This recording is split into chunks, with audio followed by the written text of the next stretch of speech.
Et si je vous disais qu'il y a là-haut un comète qui fait quelque chose, qui défie les lois fondamentales de la physique, un comète avec une queue qui pointe vers le Soleil, pas à proximité du Soleil, vers le Soleil, dans la direction opposée à tout ce que nous savons sur le fonctionnement des comètes dans l'univers. Et il ne l'a pas fait qu'une seule fois, il le fait depuis des mois, juillet, août, novembre, après avoir passé le périhélie. Après avoir survécu à des températures extrêmes qui auraient dû le détruire, il est toujours là, défiant toujours les lois de la physique, et le professeur Avi Loeb de Harvard vient de le confirmer. Nous sommes aujourd'hui le 18 novembre 2025. Il y a exactement une semaine, le 11 novembre, deux des télescopes les plus sophistiqués du monde ont capturé quelque chose d'extraordinaire. Le Virtual Telescope Project en Italie, dirigé par l'astrophysicien Gianluca Massi, a pris des images de 3I Atlas, et le Nordic Optical Telescope, dans les îles Canaries, a fait la même chose. Et les deux ont vu exactement la même chose. Une antiqueue, une queue cométaire pointant vers le Soleil. Un phénomène qui, selon notre compréhension actuelle de l'astrophysique, ne devrait pas exister. Laissez-moi vous expliquer pourquoi c'est si perturbant. Et croyez-moi, quand vous aurez fini d'écouter ceci, vous comprendrez pourquoi des astronomes du monde entier remettent en question tout ce qu'ils pensaient savoir sur les comètes. Les comètes sont, fondamentalement, des boules de neige sales cosmiques, de la glace, de la poussière, de la roche, des composés organiques, le tout mélangé en une masse qui flotte dans l'espace depuis des milliards d'années.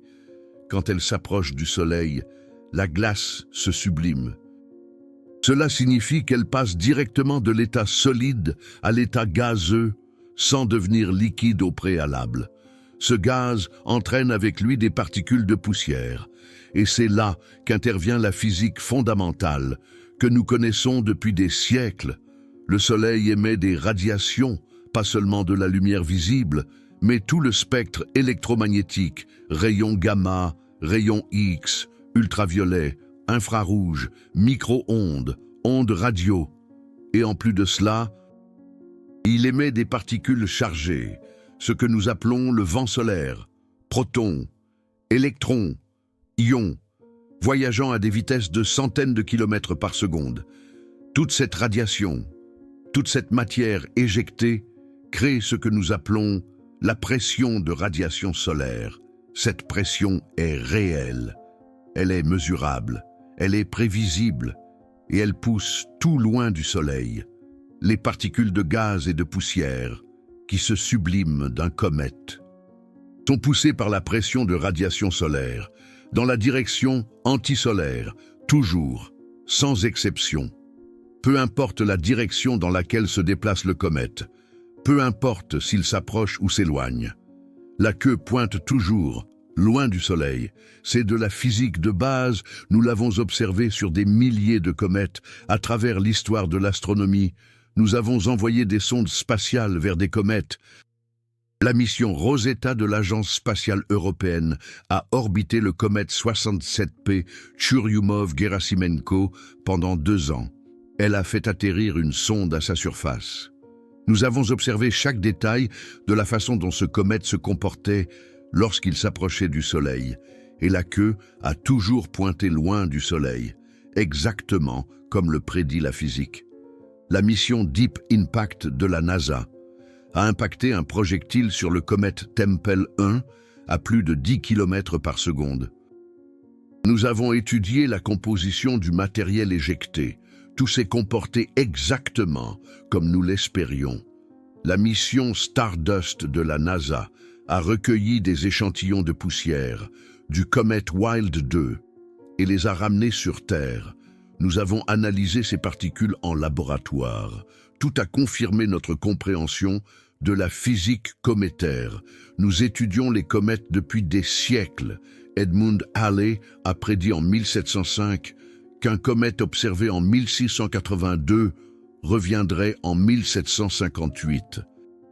Il avait raison. Le comète de Halley est revenu, exactement comme il l'avait prédit, parce que nous comprenons les lois de la mécanique céleste. Isaac Newton a décrit la gravitation universelle en 1687. Ses équations prédisent avec précision les orbites des comètes. Friedrich Bessel a expliqué en 1836 que les queues des comètes pointent toujours loin du Soleil à cause d'une force répulsive. Plus tard, nous avons compris que cette force est la pression de radiation solaire.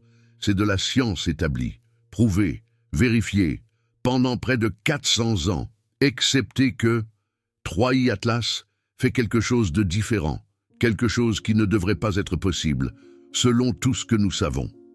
3I Atlas a une queue qui pointe vers le Soleil, et Avi Loeb, l'un des astrophysiciens les plus respectés au monde, vient de publier un article confirmant cela. Avec un titre qui ne laisse aucune place au doute, 3I Atlas est toujours un corps unique avec une antiqueue pointant vers le Soleil après le périhélie. Laissez-moi vous donner le contexte chronologique complet de ce que nous avons observé. Le 21 juillet 2025, le télescope spatial Hubble a capturé les premières images claires de 3I Atlas. Déjà à ce moment-là, les astronomes ont remarqué quelque chose d'étrange. Il y avait un allongement dans l'objet qui pointait vers le Soleil. Ce n'était pas proéminent, ce n'était pas dramatique, mais c'était là. Et ça n'avait aucun sens. Août 2025. Plus d'observation, l'antiqueue toujours visible, pointant toujours vers le Soleil. Les scientifiques ont commencé à se demander si c'était réel ou un artefact de traitement d'image. Certains ont suggéré que cela pourrait être une illusion d'optique, de perspective géométrique. Mais les calculs ne collaient pas. La géométrie était erronée. Pour cette explication, le 29 octobre 2025 est arrivé le périhélie, le point de plus grande proximité avec le Soleil. Pour 3I Atlas, c'était 1,36 unités astronomiques. C'est environ 203 millions de kilomètres, juste entre les orbites de la Terre et de Mars. À ce moment-là, l'objet perdait de la masse, à une vitesse astronomique, 150 kg par seconde, chaque seconde, pendant des semaines. Pour vous donner une idée de ce que signifie ce taux de perte de masse, considérez ceci. Une voiture typique pèse environ 1500 kg. 3I Atlas perdait l'équivalent d'une voiture complète, toutes les 10 secondes. Pendant des semaines entières, la quantité totale de masse perdue lors du passage au périhélie était de plus de 13% de sa masse totale. 13%, c'est énorme, pour un comète typique. Cette quantité massive de sublimation crée des comas spectaculaires, des nuages de gaz et de poussière qui s'étendent sur des milliers de kilomètres de diamètre, crée des queues brillantes et étendues qui s'étirent sur des millions de kilomètres. Dans la direction antisolaire, certains comètes développent des queues qui peuvent être vues à l'œil nu depuis la Terre, s'étendant sur des degrés du ciel nocturne. Mais 3I Atlas n'a pas fait ça, ou plus précisément, n'a pas seulement fait ça. Le 5 novembre 2025, une semaine après le périhélie, Avi Loeb a reçu 2 nouvelles images de l'objet, prises par des observatoires indépendants.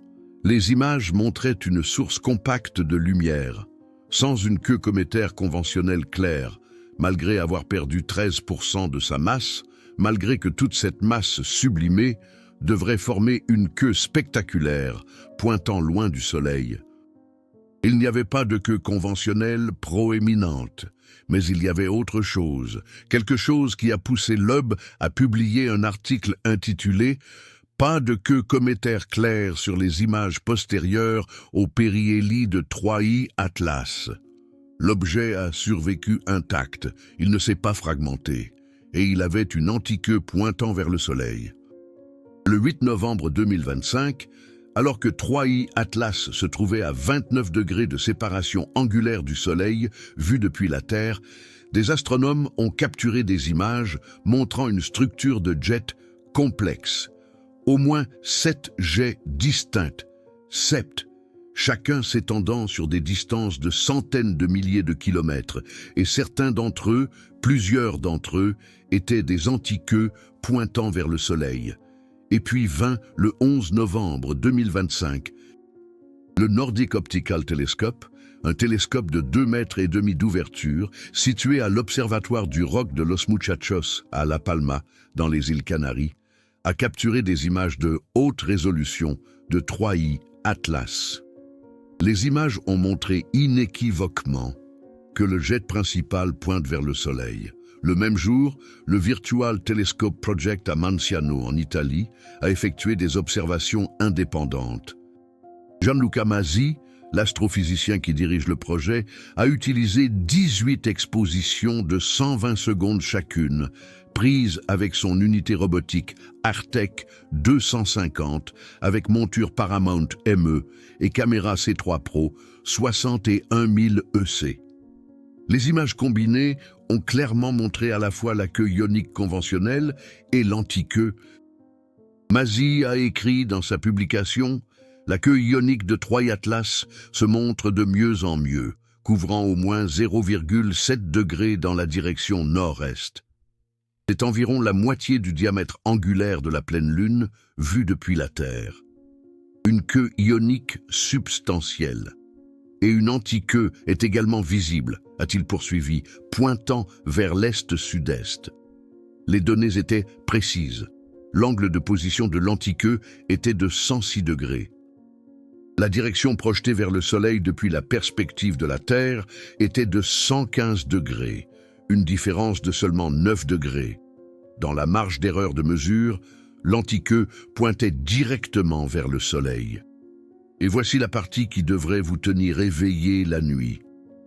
Ce n'est pas une erreur d'observation. Ce n'est pas un artefact de traitement d'image. Ce n'est pas une illusion optique de perspective géométrique. C'est un phénomène réel, physique, observable, confirmé par de multiples télescopes indépendants utilisant différents instruments, différentes techniques de traitement, dans différentes localisations géographiques, à de multiples dates séparées par des mois. Juillet, antiqueux dirigé vers le Soleil. Août, antiqueux dirigé vers le Soleil. Novembre, antiqueux dirigé vers le Soleil, après le périhélie, alors que l'activité cométaire est censée être à son maximum. Alors que la pression de radiation solaire est censée pousser tout vigoureusement dans la direction antisolaire. Mais 3I Atlas fait le contraire. Et Avilob a publié un autre article le 15 novembre intitulé « La saga continue des antiqueux et des queues autour de 3I Atlas ». Une image prise ce jour-là par un autre observatoire indépendant montre une antiqueux proéminente ainsi que 2 queues conventionnelles. 3 structures distinctes, simultanées. L'une d'entre elles défiant complètement la physique conventionnelle. Maintenant, je veux être très clair ici sur quelque chose d'important. Il y a eu des cas dans l'histoire de l'astronomie où des comètes ont montré ce qui semblait être des antiqueux. Mais ces antiqueux étaient des illusions optiques causées par la géométrie de la perspective. Laissez-moi vous expliquer comment cela fonctionne. Lorsqu'une comète se déplace dans l'espace, elle laisse une traînée de poussière derrière elle le long de son orbite. Si la Terre passe à travers le plan orbital de cette comète, nous voyons cette traînée de poussière de côté et de champ. De notre perspective, il peut sembler qu'il y a une queue pointant dans une direction étrange, même apparemment vers le Soleil, mais ce n'est que de la perspective. C'est comme voir une autoroute droite de côté. Il semble que les lignes convergent à l'horizon, mais nous savons qu'elles sont parallèles. Cet effet a été observé sur des comètes comme Arand-Roland en 1957, qui a montré une antiqueux spectaculaire. Mais les astronomes ont rapidement compris que c'était une illusion de perspective causée par la Terre passant à travers le plan orbital de la comète. Il n'y avait pas de matériel physique se déplaçant vers le Soleil. C'était juste de la poussière dans l'orbite vue sous un angle spécifique, Un autre exemple est la comète Bernardinelli-Bernstein, C 2014, UN 271, qui en 2021 a montré ce qui semblait être une antiqueux. Mais encore une fois, l'analyse a montré que c'était une concentration de particules de poussière grande, d'environ 100 micromètres de diamètre, qui avaient été éjectées de l'hémisphère illuminé de la comète. Ces particules grandes n'étaient pas poussées efficacement par la pression de radiation solaire, alors elles semblaient rester en arrière, formant une structure qui pointait vaguement vers le Soleil. Mais ce n'était pas un jet actif. C'était juste de la poussière inerte, flottant. L'antiqueux de 3I Atlas est fondamentalement différente. Avi Loeb a été absolument clair à ce sujet. Dans son article sur la 12e anomalie de 3I Atlas, il a écrit textuellement « Pendant juillet et août, ainsi qu'au début de novembre 2025, elle a montré un jet vers le Soleil, une antiqueux, qui n'est pas une illusion optique par perspective géométrique, contrairement aux comètes familières. Ce n'est pas une illusion, ce n'est pas de la perspective, c'est un phénomène physique, réel, du matériel se déplaçant activement vers le Soleil. Ou au moins, du matériel étant éjecté dans une direction qui crée l'apparence de mouvement vers le Soleil. Et cela viole tout ce que nous comprenons sur la façon dont les comètes fonctionnent. Alors, comment est-ce possible? Les scientifiques ont proposé plusieurs explications. Et je veux vous donner toutes les hypothèses principales, parce que lorsque nous parlons de science, nous devons être honnêtes sur ce que nous savons, ce que nous ne savons pas, et quelles sont les possibilités. Hypothèse numéro 1. Particules de poussière géantes qui résistent à la pression de radiation solaire. L'idée est que peut-être 3I Atlas éjecte des particules de poussière qui sont beaucoup plus grandes que la normale, environ 100 micromètres de diamètre. Pour vous donner une perspective, un cheveu humain a environ 70 micromètres de diamètre, donc nous parlons de particules légèrement plus grandes qu'un cheveu humain. La poussière cométaire typique est beaucoup plus fine, particules de 1 à 10 micromètres. Ces particules petites ont un rapport surface-masse élevé, ce qui signifie que la pression de radiation solaire agit sur elles très efficacement. Elles sont poussées loin du Soleil rapidement, formant la queue de poussière conventionnelle. Mais les particules de 100 micromètres sont 1 million de fois plus massives en termes de volume. Leur rapport surface-masse est beaucoup moindre. La pression de radiation solaire agit sur elles moins efficacement. Alors, la théorie est que ces particules massives, au lieu d'être repoussées loin du Soleil, tombent vers le Soleil sous l'influence gravitationnelle, créant l'apparence d'une antiqueux. Cela semble raisonnable en théorie. Sauf qu'il y a plusieurs problèmes. Premièrement, aucun comète naturel connu ne produit des particules de poussière de cette taille, en quantité suffisante pour créer des antiqueuses aussi proéminentes et aussi persistantes. Les comètes produisent typiquement de petites particules parce que le processus de sublimation de la glace tend à fragmenter le matériau en petits morceaux. Deuxièmement, si ces particules tombent vers le Soleil sous l'effet de la gravité, elles devraient éventuellement se disperser à mesure qu'elles suivent des trajectoires balistiques différentes. Mais les antiqueux de 3I Atlas, avec barre, ne pas écrire slash, ont été persistantes pendant des mois. Juillet, août, novembre. Toujours là, toujours collimatées, toujours focalisées. Comme s'il y avait un mécanisme actif les maintenant.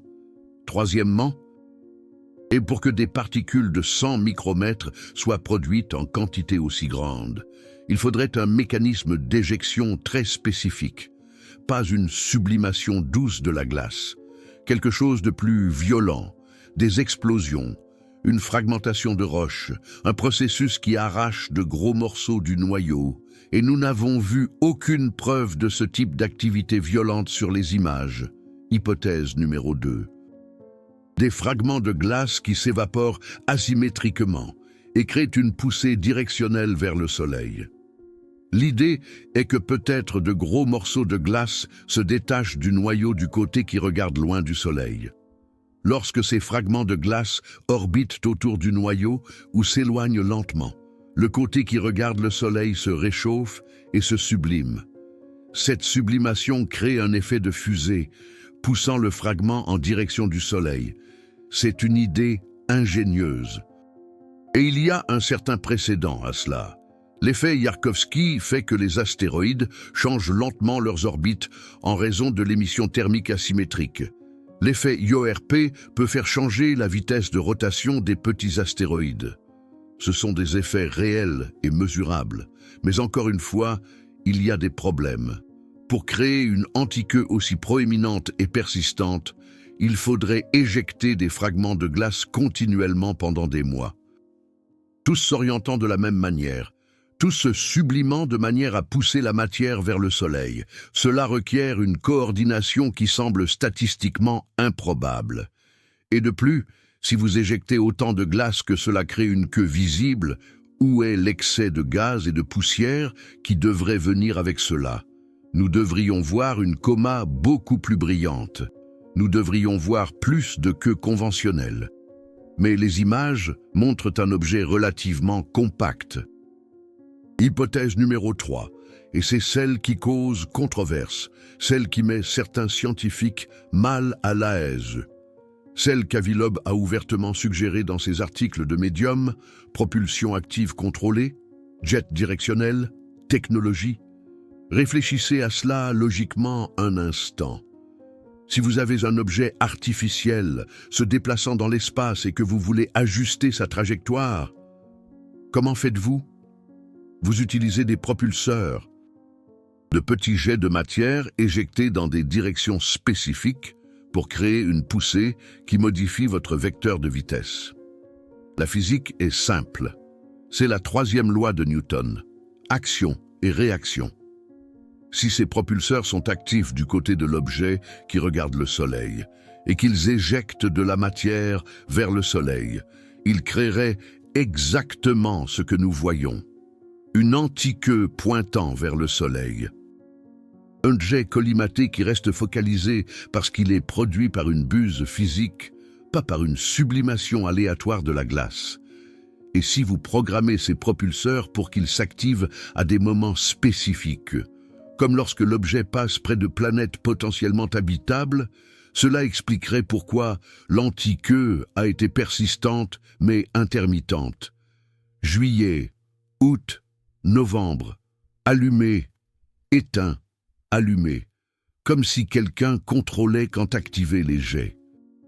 Maintenant, avant que vous ne pensiez que je vends des théories conspirationnistes, laissez-moi être absolument clair. C'est une hypothèse scientifique légitime qui est ouvertement discutée dans la communauté astronomique. Avi-Loeb ne dit pas que 3I Atlas est définitivement une technologie extraterrestre. Il dit qu'elle montre des anomalies qui méritent une enquête rigoureuse sans écarter aucune possibilité a priori. Et les anomalies sont réelles. Avi-Loeb a catalogué 12 anomalies distinctes de 3I Atlas, avec barre, ne pas écrire slash. Laissez-moi vous donner la liste complète, parce que lorsque vous les voyez toutes ensemble, le modèle devient inquiétant. Anomalie 1, la trajectoire rétrograde de 3I Atlas, avec barre, ne pas écrire slash, est alignée à moins de 5 degrés avec le plan écliptique des planètes autour du Soleil. La probabilité que cela se produise par hasard pour un objet venant d'une direction interstellaire aléatoire est de 0,2%. Une possibilité sur 500. Comme si l'objet avait été dirigé intentionnellement vers ce plan. Anomalie 2. L'antiqueux orienté vers le Soleil persistante dont nous discutons. Ce n'est pas normal. Cela n'a aucun précédent chez les comètes naturelles. Et cela a persisté pendant des mois. Anomalie 3. Le noyau de 3I Atlas, avec barre, ne pas écrire slash, est approximativement 1 million de fois plus massif que 1I Oumuamua, le premier objet interstellaire découvert, et approximativement 1000 fois plus massif que 2I Borisov, le deuxième objet interstellaire, et il se déplace plus rapidement que les deux, Il est énorme et rapide simultanément. Une combinaison qui défie les attentes statistiques des objets naturels éjectés d'autres systèmes stellaires. Anomalie 4. Le temps d'arrivée de 3i Atlas, avec barre, ne pas écrire slash, a été ajusté pour le rapprocher à des dizaines de millions de kilomètres de Mars, Vénus et Jupiter, et pour être inobservable depuis la Terre pendant le périhélie. La probabilité que cela se produise au hasard est de 0,005%. 5 possibilités sur 100 000. Comme si quelqu'un avait calculé la trajectoire pour maximiser les observations depuis certaines planètes et les minimiser depuis la Terre spécifiquement. Anomalie 5. Les images prises le 9 novembre 2025 montrent des jets étroitement collimatés qui s'étendent sur des distances supérieures à 1 million de kilomètres. 1 million de kilomètres. C'est approximativement 2,6 fois la distance entre la Terre et la Lune.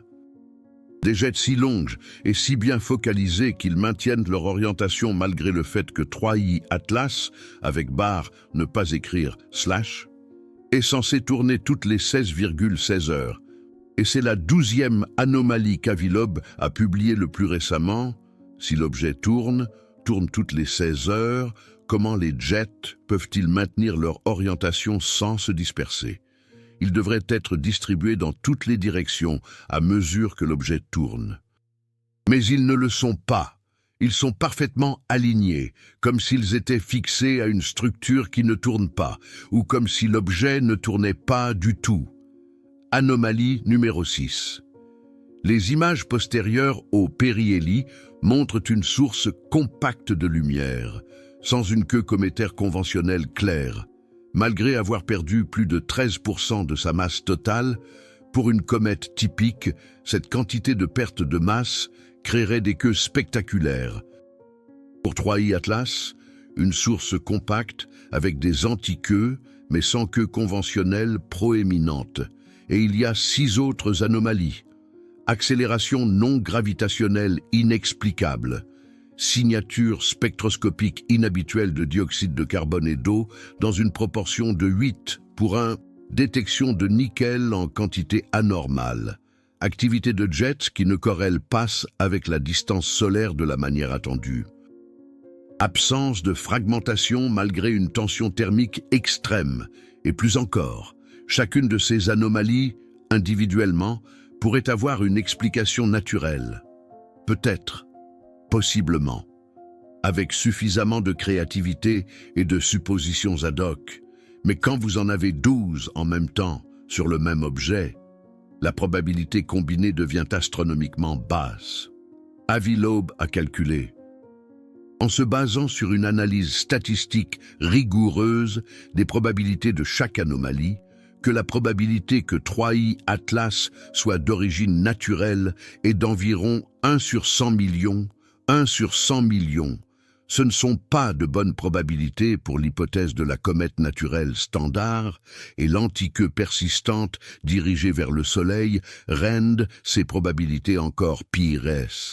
Parce que nous ne parlons pas de quelque chose de subtil ici.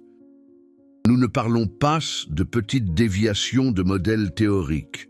Nous parlons d'un phénomène visible, dramatique, évident, qui va directement à l'encontre de l'un des principes les plus fondamentaux de la physique cométaire, que nous connaissons depuis près de 400 ans.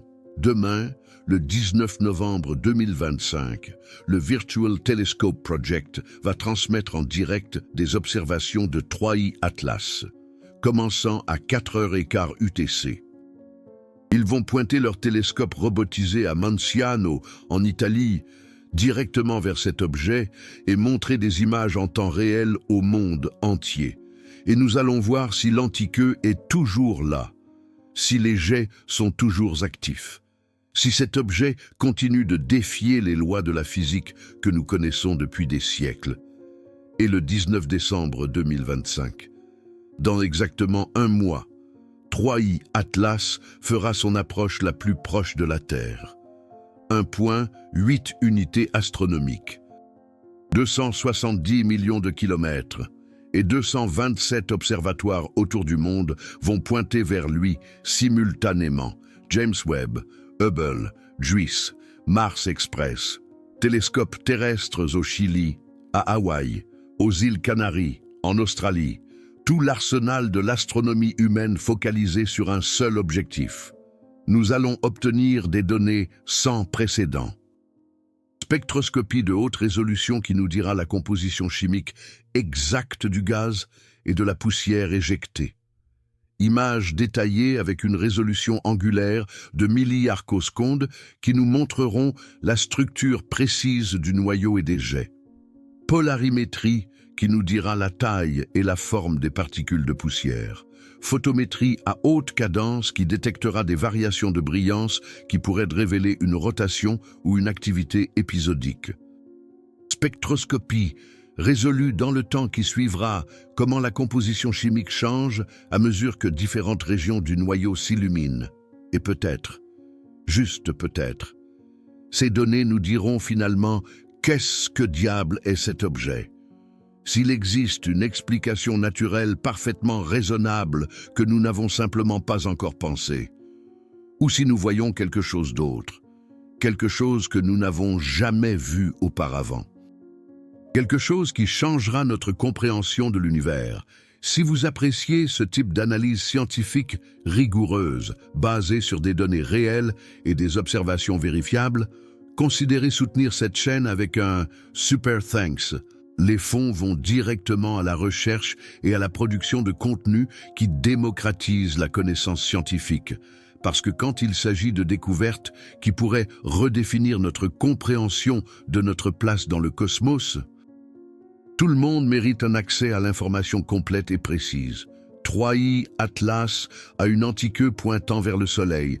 C'est un fait observé, mesuré, confirmé par de multiples télescopes indépendants à de multiples dates. La question n'est plus de savoir si cela se produit. La question est de savoir pourquoi cela se produit. Et nous avons exactement un mois pour le découvrir avant que l'objet ne s'éloigne de la Terre et que nous perdions notre meilleure opportunité de l'étudier en détail. La physique de la pression de radiation solaire est claire, bien comprise, testée en laboratoire et observée sur des milliers de comètes pendant des siècles. Les queues des comètes pointent à l'opposé du Soleil. C'est la règle fondamentale, sauf quand elles ne le font pas. Sauf quand vous avez un objet comme 3i Atlas qui ignore apparemment cette règle et fait ce qu'il veut. Laissez-moi vos pensées dans les commentaires. Pensez-vous qu'il existe une explication naturelle pour l'antiqueux dirigé vers le Soleil que nous n'avons simplement pas encore découverte? Ou pensez-vous que les 12 anomalies combinées de 3i Atlas sont suffisantes pour justifier sérieusement l'hypothèse qu'il pourrait s'agir de technologies artificielles d'une civilisation avancée? J'adorerais savoir ce que vous en pensez.